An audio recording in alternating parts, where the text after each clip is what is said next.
आज के इस वीडियो में मैं आपको धुंधकारी के कुकर्मों की कथा सुनाऊंगी जो मृत्यु के बाद एक प्रेत बन गया था। धुंधकारी को श्रीमद् भागवत कथा सुनकर मोक्ष की प्राप्ति हुई थी। तो शुरू करते हैं। हर हर महादेव। मैं आपसे अनुरोध करती हूँ कि इस कहानी को अधूरा मत सुनिएगा, इसे अंत तक जरूर सुने। इसके सुनने मात्र से ही मन के सारे पाप नष्ट हो जाएंगे है और असीम शांति मिलती है। प्राचीन समय की बात है। दक्षिण भारत की तुंगभद्रा नदी के तट पर एक नगर में आत्मदेव नामक एक व्यक्ति रहता था जो सभी वेदों में पारंगत था। उसकी पत्नी का नाम धुंधुली था। धुंधुली बहुत ही सुंदर लेकिन स्वभाव से क्रूर और झगड़ालू थी। घर में सब प्रकार का सुख था लेकिन वो व्यक्ति अपनी पत्नी से तो दुखी था ही साथ उसे कोई संतान का सुख भी नहीं था। वह चिंता में रहता था कि यदि उम्र ढल गई तो फिर संतान का मुख देखने को नहीं मिलेगा।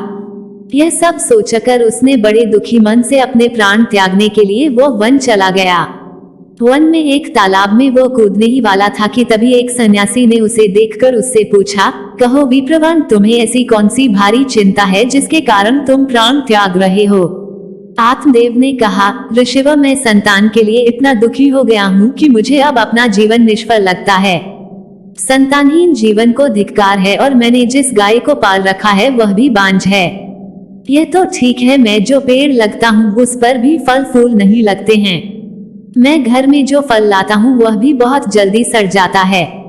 इन सब बातों से मैं दुखी हो चुका है। ऐसा कहकर वो व्यक्ति रोने लगता है। वो संत उसकी बात सुनकर उसके ललाट की रेखाओं को देखता है।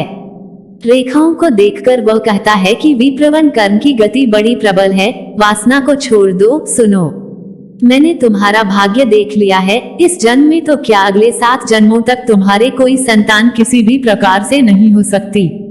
तब ब्राह्मण कहता है कि फिर मुझे प्राण त्यागने दीजिए या आप किसी भी यत्न से मुझे पुत्र प्राप्त का मार्ग बताएं।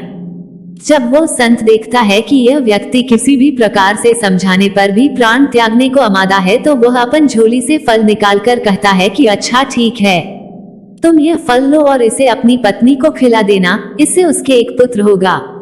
आत्मदेव वो फल लाकर अपनी पत्नी को दे देता है लेकिन उसकी पत्नी वह मन ही मन सोचती है कि यदि मैंने ये फल खा लिया और गर्भ रह गया तो मुझसे खाया नहीं आएगा और मैं मर भी सकती हूँ। यह सोचकर वह तय करती है कि मैं ये फल नहीं खाऊंगी, इसीलिए वह आत्मदेव से कई तरह के तर्क और वितर्क करती है।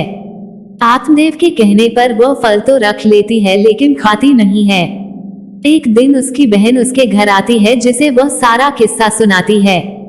बहन उससे कहती है कि मेरे पेट में बच्चा है, प्रसव होने पर वो बालक मैं तुम्हें दे दूंगी, तब तक तुम गर्भावती के समान घर में रहो।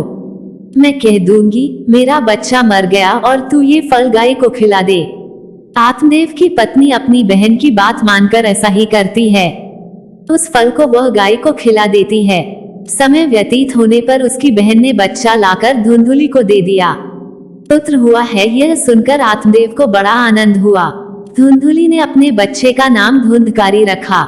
इसके 3 माह व्यतीत होने के बाद एक दिन आत्मदेव सुबह गाय को चारा डालने गया तो उसने देखा कि गाय के पास एक बच्चा है जो कि मनुष्याकार है, लेकिन बस उसके कान ही गाय के समान थे।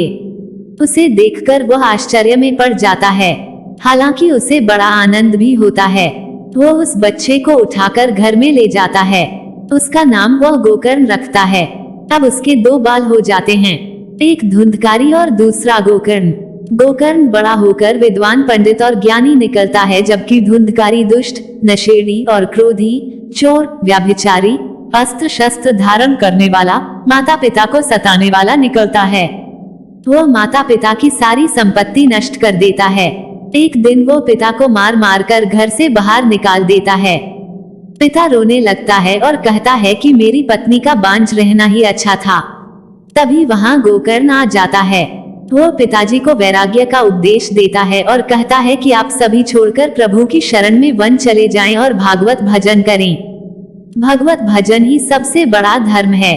गो से उत्पन्न पुत्र गोकर्ण की बात मानकर आत्मदेव वन चले जाते हैं।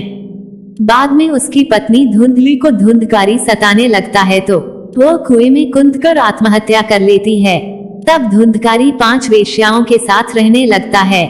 वेश्याएं उसे अपने तरीके से संचालित करती थी। धुंधकारी उन वेश्याओं के लिए ही धन जुटाने लगता है। वो उनके लिए डाका डालता और चोरी करता है। बाद में वे वेश्याएं सोचने लगती है कि यदि एक दिन यह पकड़ा गया तो राजा इसके साथ हमें भी दंड देगा। यह सोचकर वह वेश्याएं सोते हुए धुंधकारी को रस्सियों से उसका गला दबाने का प्रयास करती है। जब वो गला दबाने से भी नहीं मरता है तो वे सभी मिलकर उसे दहकते अंगारों में डाल देती है। वहां वह तड़फ तड़फ कर मर जाता है। बाद में उसे गड्ढा खोदकर गाड़ दिया जाता है। मरने के बाद धुंधकारी भयंकर दुख देने, झेलने और अपने कुकर्मों के कारण एक प्रेत बन जाता है। प्रेत बनने के बाद भूख और प्यास से वह व्याकुल हो जाता है।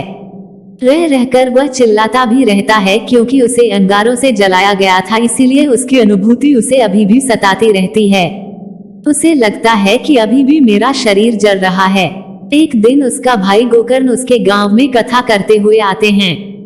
गोकर्ण सबसे नजर बचाते हुए अपने पुश्तैनी मकान में सोने चले जाते हैं। अपने ही घर में अपने भाई को सोया हुआ देखकर धुंधकारी खुश हो जाता है और आवाज लगाता है। गोकर्ण यह आवाज सुनकर पूछता है कि तुम कौन हो? धुंधकारी कहता है, मैं तुम्हारा भाई हूँ। मेरे कुकर्मों की गिनती नहीं की जा सकती, इसी से मैं प्रेत योनि में पड़ा ये दुर्दशा भोग रहा हूँ। भाई, तुम दया करके मुझे इस योनि से छुड़ाओ। गोकर्ण कहता है कि मुझे बड़ा आश्चर्य हो रहा है, मैंने तुम्हारे लिए विधिपूर्वक गयाजी में श्राद्ध किया, फिर भी तुम प्रेत योनि से मुक्त कैसे नहीं हुए? मैं कुछ और उपाय करता हूँ। कई उपाय करने के बाद भी जब कुछ नहीं होता है तो अंत में वो सूर्यदेव से पूछते हैं तो सूर्यदेव कहते हैं कि केवल श्रीमद् भागवत कथा सुनने से मुक्ति हो सकती है, इसलिए तुम सप्ताह पारायण करो। तब गोकर्ण ने व्यास गद्दी पर बैठकर कथा कहने लगे। देश गांव से बहुत लोग कथा सुनने आने लगे। इतनी भीड़ हो गई कि सब आश्चर्य करने लगे। तब वो प्रेत भी वहां आ पहुंचा। वह इधर उधर स्थान ढूंढने लगा। इतने में उसकी दृष्टि एक सीधे रखे हुए 7 गांठ के बांस पर पड़ी। वो वायु रूप से उसमें जाकर बैठ गया। जब शाम को कथा को विश्राम दिया गया तो एक बड़ी विचित्र बात हुई। सबके देखते देखते उस बांस की एक गांठ तड़ तड़ करती फट गई। इसी प्रकार 7 दिनों में 7 गांठें फट गई और 12 स्कंद सुनने से पवित्र होकर धुंधकारी एक दिव्य रूप धारण करके सामने खड़ा हो गया। उसने भाई को प्रणाम किया। तभी वैकुंठवासी पार्षदों के सहित एक विमान उतरा। सबके देखते ही धुंधकारी विमान पर चढ़ गए। उन पार्षदों को देखकर उनसे गोकर्ण ने कहा, भगवान के प्रिय पार्षदों, यहाँ हमारे अनेकों शुद्ध हृदय श्रोतागण हैं, उन सबके लिए एक साथ बहुत से विमान क्यों नहीं लाए? यहाँ सभी ने समान रूप से कथा सुनी है, फिर फल में इस प्रकार का भेद क्यों? भगवान के पार्षदों ने कहा, इस फल भेद का कारण इनमें श्रवण का भेद है। श्रवण सबने समान रूप से ही किया, किंतु इसके जैसा मनन नहीं किया। इस प्रेत ने 7 दिन तक सुने हुए विषय का स्थिरचित से खूब मनन भी करता रहा। यह कहकर वे सब पार्षद बैकुंठ को चले गए। श्रावण माह में गोकर्ण ने फिर से उसी प्रकार सप्ताह क्रम से कथा कही। वहां भक्तों से भरे हुए विमानों के साथ भगवान प्रकट हो गए। उस गांव में कुत्ते और चंडाल पर्यंत जितने भी जीव थे सभी दिव्य देह धारण करके विमान पर चढ़ गए। भगवान उन सभी को योगी दुर्लभ गोलोक धाम में ले गए। निष्कर्ष, अपने माता पिता को कष्ट देने वाला, शराब पीने वाला, वेश्यागामी आदि पुरुष प्रेत्योनि प्राप्त कर अनंत काल तक भटकते रहते हैं। अब न हो गोकर्ण की तरह कथा सुनाने वाले हैं और न सुनने वाले। धुंधकारी को उसके पापों की सजा तो मिली ही, साथ ही उसने प्रेत्योनि में रहकर भी सजा भुगती। बाद में जब उसे पछतावा हुआ तो भागवत कथा सुनकर मन निर्मल हो गया। निर्मल मन होने से उसके सारे संताप जाते रहे।